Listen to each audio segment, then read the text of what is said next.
Here is another story of Mungo. And again, it's about Mungo as a young lad living in a monastery with other trainees. The other trainees still were envious of Mungo. And in the monastery, it was the custom that each of them would take it in turn to be sure that the lamps would remain lit so that prayers could be said. The way this would happen is when you went to sleep, you would smear the fire, cover it over so that there would be an ember held burning in the fire. So when you woke, you'd be able to take the ember and use that to rekindle the fire and then light the lamps around so that people could pray in the middle of the night or early in the morning. And so one night, Mungo did that. He smeared the hearth and said the prayer you do while you smear the hearth and went to sleep. But the other lads in the monastery, they woke up and they made sure that all the fires were out. Not just no longer any sparks glowing, but stone cold dead water, carbon-free radicals extinguished.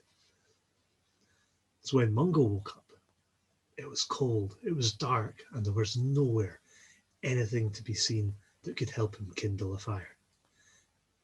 In this pitch blackness, he could probably smell the malice from all the other young lads hiding in their cots, pretending to be asleep.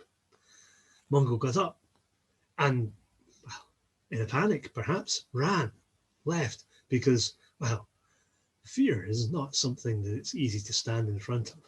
But as he reached the boundary hedge around the monastery, he stopped.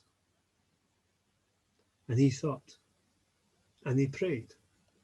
And praying, he asked that God would send light to drive out the malice in the place, to illuminate his path and help him show to his master, Servanus, his innocence.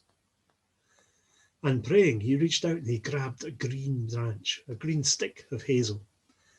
And praying, perhaps he remembered Moses and the burning bush, praying for light and illumination to see. He made the sign of the cross and he breathed on the stick.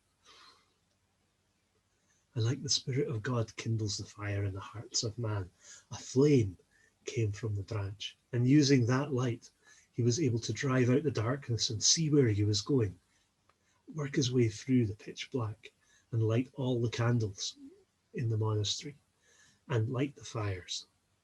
And then Servanus and the others saw that the branch that he'd drawn was green and undamaged by the fire. And that in itself is a wondrous sight to see, and a reason why the story continues to this day.